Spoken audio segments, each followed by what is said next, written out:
Michael Woodhouse. Mr. Speaker, you know it's election year, don't you? I think we could set our watches by the first speech from New Zealand First. The yellow peril is back. And that, Mr. Speaker, was the most disgraceful intervention I have ever heard in this House. And that member should be ashamed of himself. Every New Zealand First member should tell Dennis O'Rourke to pipe down. And it would be bad enough, if it were true, and none of it was true. So let me disavow the member of some of that irrational rant. They're not taking our houses, they're not taking our land, they're not taking our job. They are important contributors to our economy. They add $2.7 billion a year to our GDP. And Order! Order! Order! Well, the barrage has gone on long enough. Let's hear the debate. I want to touch on a couple of the things that Mr. O'Rourke did say, especially in respect of the parents of Chinese immigrants coming in here. He claims that the Home Alone provisions or the centre of gravity provisions are allowing far more elderly Chinese in here who are having some kind of haven retirement experience. Well, that might have been the case under the previous government, which was supported in confidence and supply by New Zealand First. This government has changed that. Our immigration policies are very clearly tailored towards need. Nothing could be further from the truth.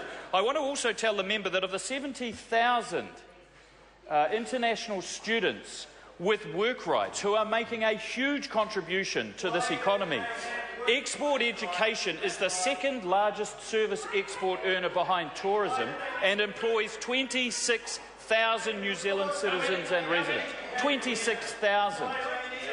But only 1 in 5 of the students who are here on work rights actually work. The opportunity to work is an important marketing strategy. Many of them are attracted by it, but only 1 in 5 of them take up. So here we have it, Mr. Speaker, a disgraceful yellow peril speech from a party that would sell its own mother to support the government in confidence and supply if it meant there was a ministerial position for Winston Peters. Now we know what the rhetoric is going to be. I was actually going to give Mr. Mallard a bit of a hard time about his intervention, about talking about the things that matter. There we are with the Prime Minister's statement to Parliament, and Mr. Mallard thinks the issues of the day are who leaked the Kitteridge report, whether we should change our flag, the year we disposed of the God Save the Queen, and a speeding ticket Maurice Williamson got in the 1980s. That, Mr. Speaker, and the members of the public who are listening around the country, is what Labor think are the issues of the 2014 election. So I say to Mr. Mallard, go back out into the Hutt Valley and campaign on those things. Campaign on Maurice Williamson's speeding ticket and bringing back God Save the Queen, and see how far it gets him. The more campaigning he does, the less votes he gets. Well, that's right. That's right. He'll be back in that box that Mr. Cunliffe has built for him. I want to focus on the Prime Minister's statement, a particular section of it that has a resonance with the citizens of my home city of Dunedin, a very important debate which is going on around the opportunities for natural resources. Now, at the end of February, I will come to that, Mr. O'Rourke. At the end of February, Anadarko is going to be sending its new exploration ship, the Bob Douglas, which is, I think, actually off the coast of Taranaki doing some exploration right now. Now, Taranaki is a province with the highest GDP per capita of any province in this country.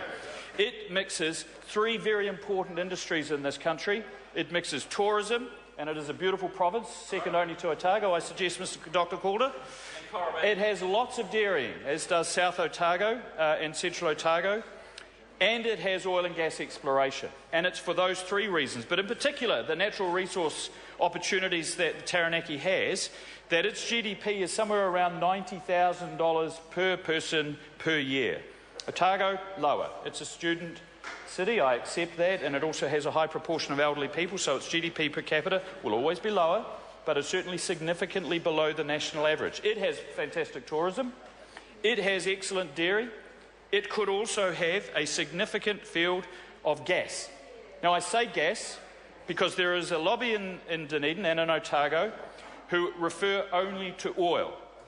and I think it needs to be disavowed. The likelihood of finding oil is about 1%. There is a 99% chance that if there is a viable field in the Great Canterbury Basin, the south end off the coast of Dunedin, it will be gas.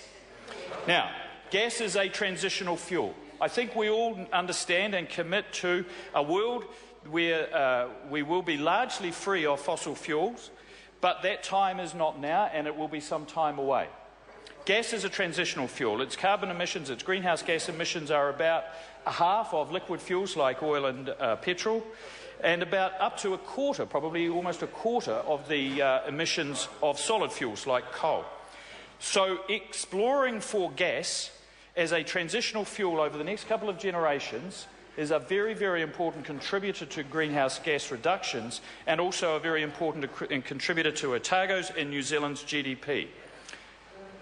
But there are some people who are blind to the opportunities, who are so blinded by ideology and not prepared to listen to the arguments in favour of it, that they will fly down in their fossil-fuelled aircraft and drive out to Port Chalmers in their fossil-fuel cars and get on their petrochemical-prepared kayaks and their wetsuits and their life jackets and protest against any possibility of gas exploration off the coast of Dunedin.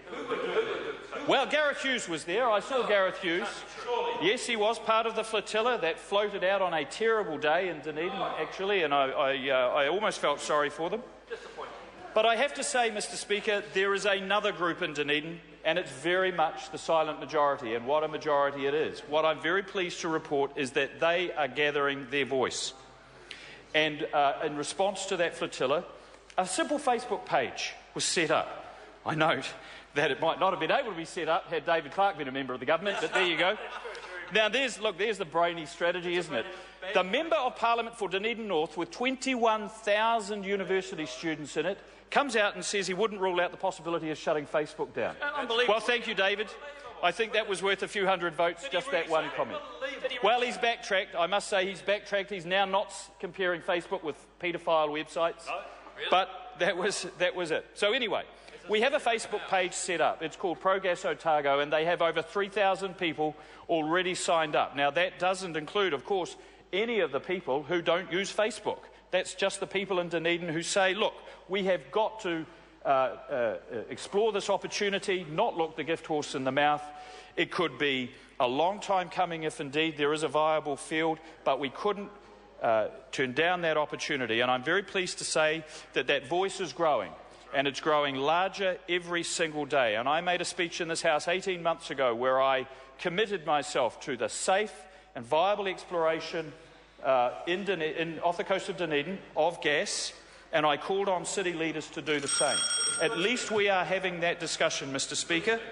There are sadly some people who are. I don't mind that people don't have the same view as me, but I do worry that people have an unwillingness to listen to another side and a reinvention of facts. As the former National Member of Parliament for Dunedin North, the late Richard Walls, said, I'll give you the chance to have your own opinion, that's fine, but you can't have your own facts. And I think that that's really where we're getting to a situation where both sides are talking past each other and not listening to the other. I'm listening very carefully to the other side, particularly in respect of the environmental risks, and I note that the government has significantly increased the risk management and the legal framework for being able to control the risks through exploration, far, far stronger than they were under the previous government. And I call on every person in Dunedin to listen very carefully to both sides of the argument, to come to their conclusions and to articulate their views to their city leaders. I'm listening very carefully. I think it's an important discussion, and I really very much hope that the city that I'm confident is going to get very much behind gas exploration in the region will let their views be heard. As the Minister of Energy and Resources has said, I think we've got about 18 possible viable fields for exploration, and if any one or two or three of those get to the point where they can be safely mined, the significant contribution to our GDP will be able to be occur. I don't often agree with many of the things that Labour's finance spokesperson says, but I certainly agree with him that a long-term strategy to reduce our balance of payments deficit and our current account deficit is important. One of the ways we can do that is, of course, import substitution, and I'm very glad to see that Labor have come out and supported that exploration plan. Darian Fenton. Thank you very much, Mr Speaker.